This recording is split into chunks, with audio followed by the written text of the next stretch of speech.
Começa agora o programa Conexão Pastoral Universitária, aqui na Rádio Web UFN.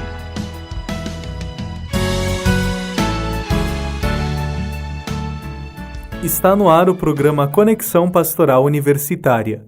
A você, ouvinte que nos acompanha pela Rádio Web UFN, nossa saudação franciscana de paz e bem. Sou Frei Christian e estarei contigo nesta edição. Recordo que este programa tem uma edição inédita todas as terças-feiras, às 18 horas. As reprises ocorrem às quintas-feiras, às 7h30 da manhã e aos sábados, às 18 horas. É uma alegria imensa estar aqui mais uma vez, compartilhando com vocês algumas ideias que possam nos auxiliar a conhecer mais sobre a dimensão humana e espiritual de nossa vida. Estamos iniciando o mês de setembro, e no Brasil, para a Igreja Católica, setembro é o mês dedicado à Bíblia. No programa de hoje vamos conversar um pouco sobre esta temática, a fim de entender um pouco mais sobre setembro ser o mês da Bíblia, qual a importância da Bíblia na vida dos cristãos e algumas dicas de como manusear, ler, estudar, compreender e rezar a partir da Palavra de Deus. Fique ligado em mais uma edição do programa Conexão Pastoral Universitária. Está só começando. Ouviremos agora a canção Quando Chegou a Palavra.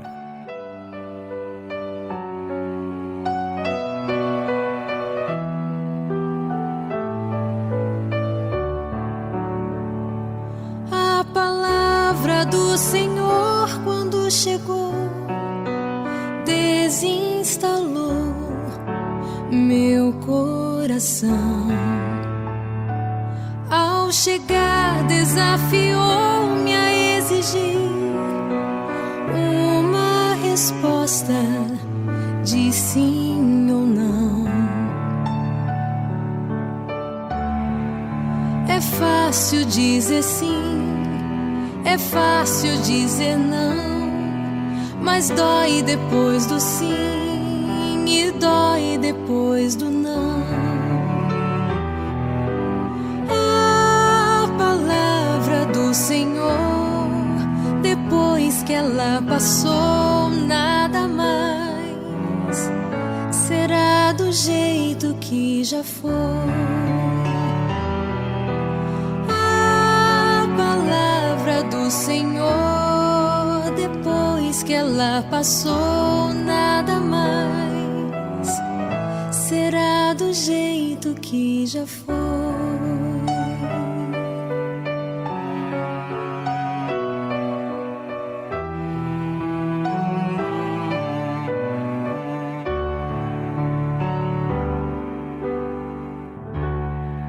Bom, para iniciarmos nossa conversa, vamos entender como se iniciou este costume de celebrar setembro como mês da Bíblia.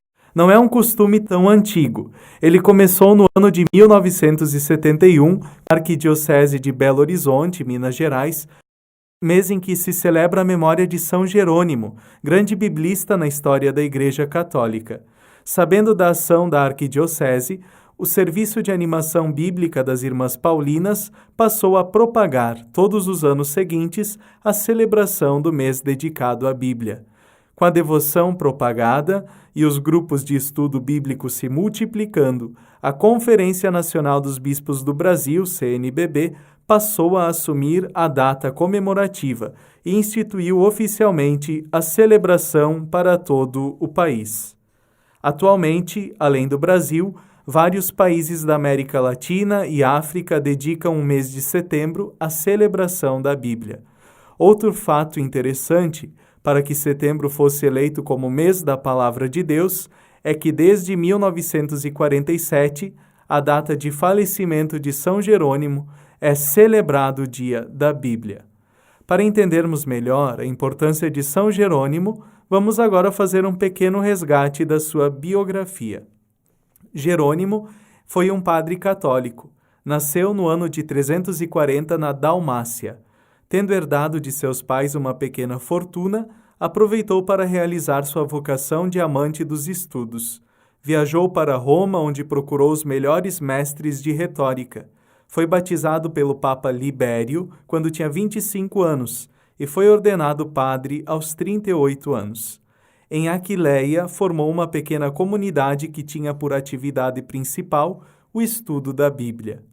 Jerônimo era um homem muito inteligente, homem de retidão e lealdade. Ele tinha conhecimento e dominava muitas línguas. Foi convidado a ser secretário do Papa Dámaso, que solicitou que Jerônimo traduzisse para o latim a Bíblia Sagrada. Os textos originais estavam em hebraico e grego, mas o latim era a língua universal da época e era utilizada na liturgia da Igreja. Após a morte do Papa Dámaso, Jerônimo se retirou em uma gruta de Belém, cidade onde nasceu Jesus, e lá Jerônimo traduziu, comentou e organizou a Sagrada Escritura. Esta tradução da Bíblia é conhecida como Vulgata, isto é, comum, usual, e se tornou oficial no Concílio de Trento.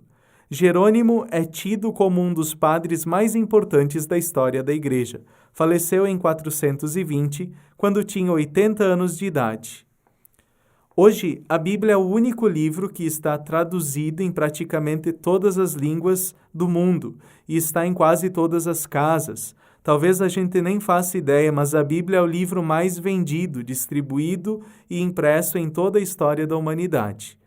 A partir da criação da imprensa de Gutenberg, fato ocorrido na Alemanha, a propagação de traduções da Bíblia nunca parou. Inclusive, a Bíblia foi o primeiro livro impresso naquela criação de Gutenberg. A Bíblia é tida para os cristãos como a palavra de Deus.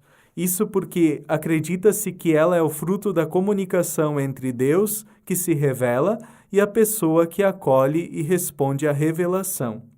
Ao longo dos milênios da cristandade, foram sendo definidos por meio de estudos sérios e concílios da Igreja quais eram os livros inspirados e quais não eram.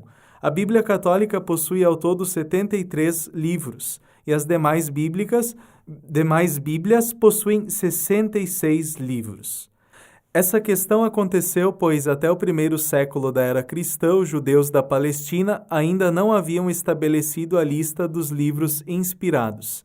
Enquanto isso, em Alexandria, no Egito, uma próspera colônia judaica ali estabelecida desde o século IV a.C., falava-se a língua grega. Por isso, sentiu-se a necessidade de traduzir os livros sagrados do hebraico, língua falada na Palestina, para o grego, língua então falada no Egito. Tal tradução, feita entre os anos 300 a 150 a.C., passou a ser conhecida como o nome de versão dos 70, porque atribuída a 72 tradutores, ou alexandrina, por ter sido feita em Alexandria. Quando entre os anos 80 e 100 da era cristã, os judeus da Palestina reunidos em Jamnia, cidade desse país, decidiram definir o catálogo sagrado, naturalmente do Antigo Testamento, adotaram alguns critérios, isto é, para ser considerado inspirado, o livro deveria, primeiro, ser antigo, quer dizer, não posterior ao livro de Esdras, século V a.C. Segundo, ter sido redigido em hebraico, não em aramaico ou grego. Terceiro, ter sua origem na Palestina, não em terras estrangeiras. Quarto, estar em conformidade com a lei de Moisés, assim que se definiu. E assim deixaram de ser reconhecidos por aqueles judeus 7 livros que pertenciam à versão dos 70.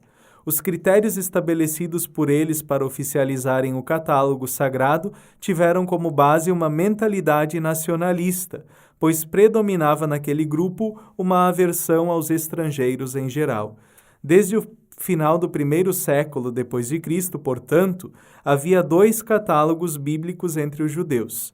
Os cristãos católicos adotaram a edição grega dos 70, ou alexandrina, com aqueles 7 livros. E qual a razão? É que os apóstolos, escrevendo os evangelhos e suas cartas, referem-se ao Antigo Testamento não segundo o texto hebraico, adotado pelos judeus da Palestina, mas recorrendo à versão dos 70. Das 350 citações do Antigo Testamento que ocorrem no Novo Testamento, 300 são tiradas dessa tradução. Se a edição bíblica dos 70, que incluía os 7 livros, fosse infiel ou deturpada, os apóstolos não a teriam usado. Por isso a Igreja Católica está convicta de que foi o Espírito Santo que inspirou também esses 7 livros. São Jerônimo, quando traduziu a Bíblia para o latim, utilizou-se da versão dos 70. Sua tradução passou a ser conhecida com o nome de Vulgata. Em síntese, como a própria Bíblia não traz dentro de si uma enumeração dos livros inspirados por Deus, sua lista só pode ser conhecida pela tradição. E temos hoje 2 tradições. A católica, que reconhece como inspirados os 73 livros da versão dos 70, alexandrina, e a protestante, que só reconhece como inspirados aqueles da lista dos judeus que ficaram na Palestina. Quanto ao Novo Testamento, não há divergência entre as 2 tradições. Muito bem, vamos fazer uma pequena pausa no programa e escutaremos a canção Santo Livro. Logo mais estamos de volta.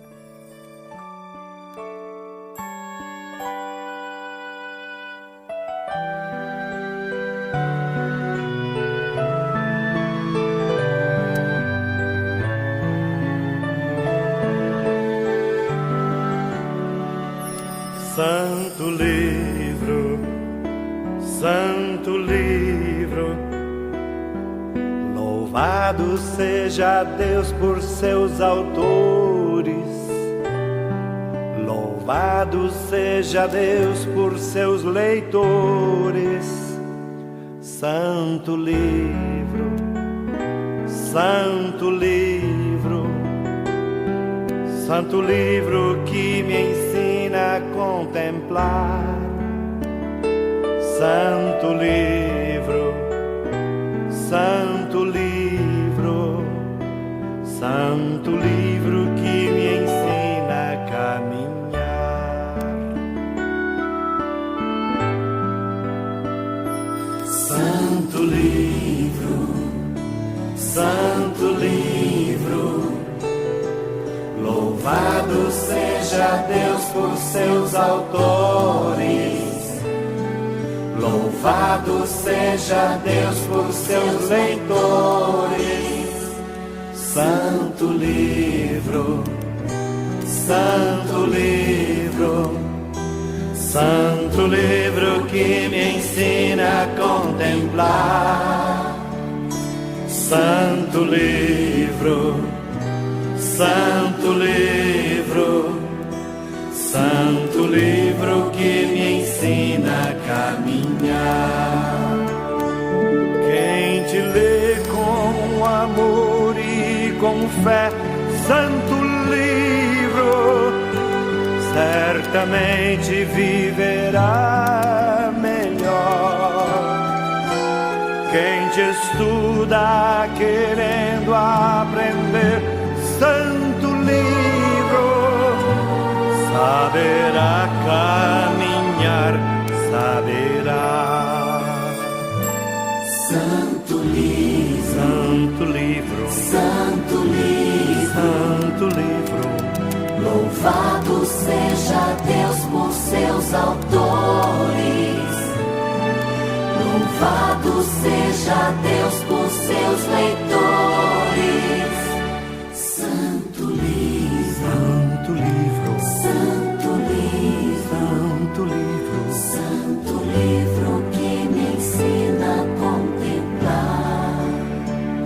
Santo livro, santo livro, santo livro que me ensina a caminhar.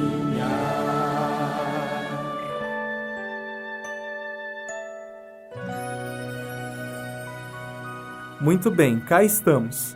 E agora vamos seguir falando sobre a temática da edição do programa Conexão Pastoral Universitária, Mês da Bíblia. E para dar continuidade, vamos agora tentar compreender um pouco mais sobre o que é a Bíblia e como ela está basicamente estruturada. A Bíblia é a Sagrada Escritura, o conjunto de livros do Antigo e do Novo Testamento, que contém as doutrinas que orientam o comportamento dos cristãos por todo o mundo. Seu nome vem do grego, biblion, que significa livro, rolo, e a palavra testamento, em hebraico, significa aliança, contrato, pacto. A Bíblia judaica é chamada de Velho Testamento pelos cristãos. A primeira Bíblia conhecida pelos cristãos foi a judaica, na qual vem a profecia da vinda de Jesus, o Messias tão esperado pelo povo de Israel. E a Bíblia judaica era conhecida em duas formas pelos cristãos antigos, a original em hebraico e a tradução grega conhecida como Septuaginta. A Bíblia foi escrita em 3 línguas, hebraico, aramaico e grego. O Antigo Testamento foi escrito em sua grande parte em hebraico e algumas partes em aramaico, enquanto o Novo Testamento foi escrito em grego. O Antigo Testamento é composto pelo Pentateuco, livros históricos, livros poéticos, livros proféticos. O Novo Testamento é formado pelos Evangelhos, Atos dos Apóstolos, Cartas Apostólicas e o Apocalipse. A Bíblia Sagrada é o livro mais vendido de todos os tempos e já foi traduzido em mais de 2.000 idiomas. O primeiro livro da Bíblia, o Gênesis, foi escrito por volta de 1445 a.C., e o último livro, o Apocalipse, foi escrito por volta de 90 a 96 d.C. A Bíblia foi escrita por aproximadamente 40 homens, em um período que totalizou cerca de 1.600 anos. Para os católicos, a Bíblia é composta por 73 livros divididos em 46 do Antigo Testamento e 27 do Novo Testamento. Para os protestantes, a Bíblia tem 66 livros, 39 do Antigo Testamento e 27 do Novo Testamento. O Antigo Testamento possui 39 livros que relatam histórias relacionadas à criação do mundo e todos os acontecimentos que se seguiram até os anos 445 a.C. No seu último livro, Malaquias, fala sobre a vinda do Messias. Dentre os inúmeros livros apócrifos, que não foram escritos por inspiração divina, existem 7 livros sagrados reconhecidos pela Igreja Católica que não constam no Antigo Testamento da Bíblia cristã: Tobias, Judite, 1 Macabeus, 2 Macabeus, Sabedoria, Eclesiástico e Baruque.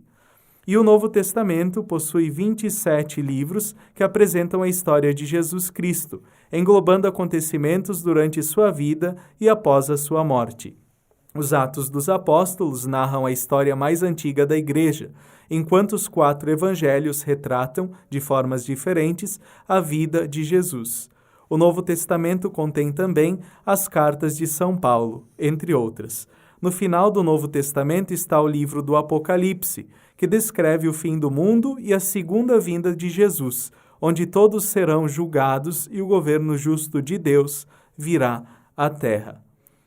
Entre os livros diversos da Bíblia, encontra-se nas 2 versões, católicas e protestantes, o livro dos Salmos. É uma coletânea de louvores, cânticos e hinos que foram escritos pelo povo judeu. Os Salmos são também poesia, é a forma mais apropriada para expressar os sentimentos diante da realidade da vida, permeada pelo mistério de Deus. O aliado que se compromete com o homem para com ele construir a história. O livro dos Salmos é um dos mais citados pelos escritores do Novo Testamento. O próprio Jesus orava os Salmos e sua vida e ação trouxeram significado pleno para o sentido que essas orações já possuíam. Depois dele, os Salmos se tornaram a oração do novo povo de Deus, comprometido com Jesus Cristo para a transformação do mundo, em vista da construção do reino. Ouviremos agora o Salmo 23, na versão que se popularizou em nossos dias, pelos prados e campinas. E em seguida voltaremos com algumas dicas de como manusear, estudar, ler, compreender e rezar a partir da Bíblia.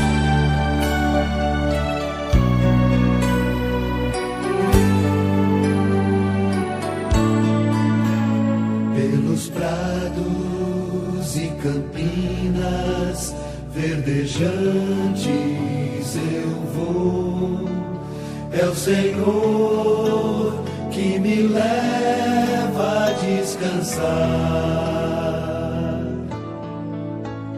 Junto às fontes de águas puras, repousantes eu vou, minhas forças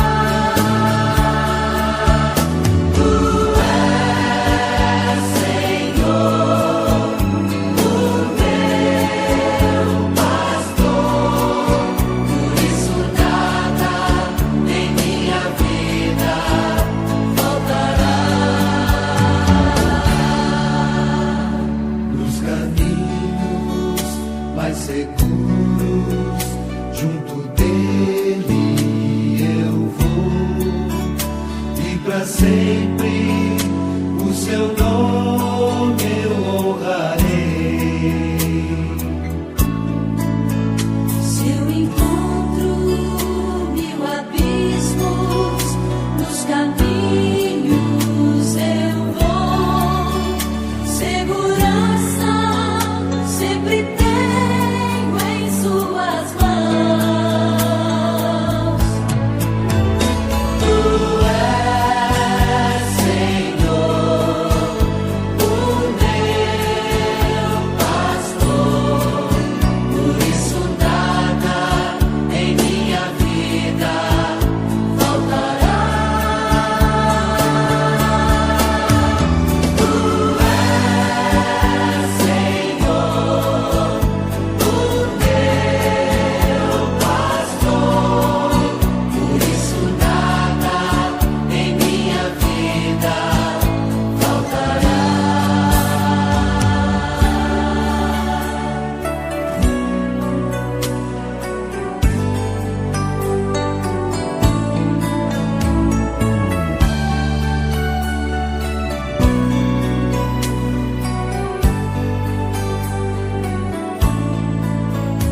Num banquete em sua casa, muito alegre eu vou.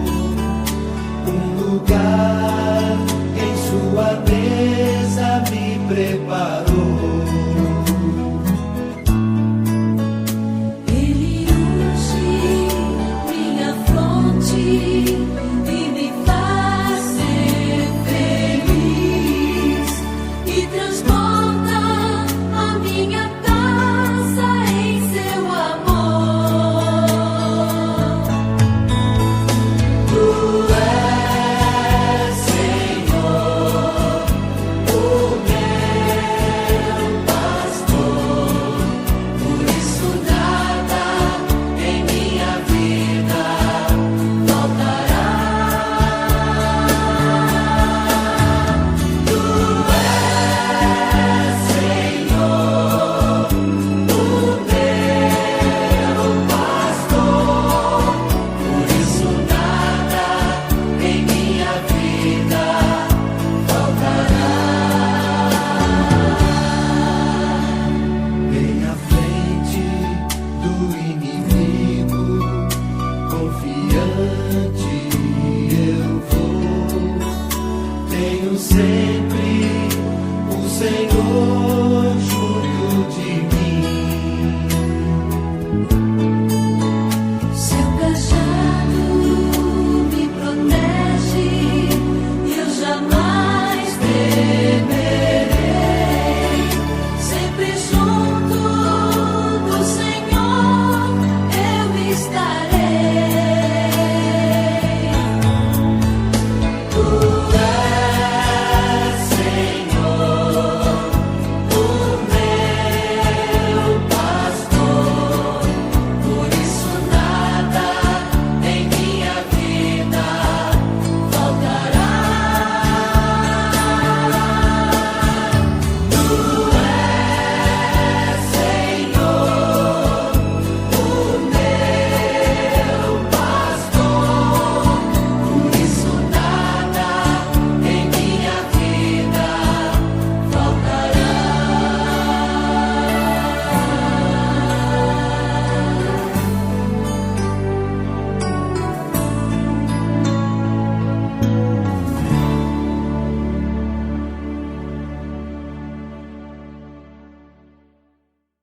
Bom, existem hoje diversos métodos de leitura, interpretação, reflexão e oração a partir da Bíblia. Existem também diversos cursos ou grupos que auxiliam pessoas que desejam aprofundar seu conhecimento e entendimento da Bíblia. Na Igreja Católica, muitas paróquias, mensalmente ou semanalmente, oferecem cursos e palestras com biblistas. Para conhecimento de quem nos escuta e é aqui de Santa Maria, sempre no primeiro sábado de cada mês, temos na paróquia Nossa Senhora de Fátima, na Avenida Presidente Vargas, no período da manhã, um curso de formação bíblico. Vale a pena conhecer. Mas quando se fala em Bíblia, Existe uma diversidade de possibilidades de métodos para ler, estudar, entender, compreender e rezar. Agora eu vou falar rapidamente sobre o método mais popular hoje entre os cristãos, que se chama LOB, Leitura Orante da Bíblia.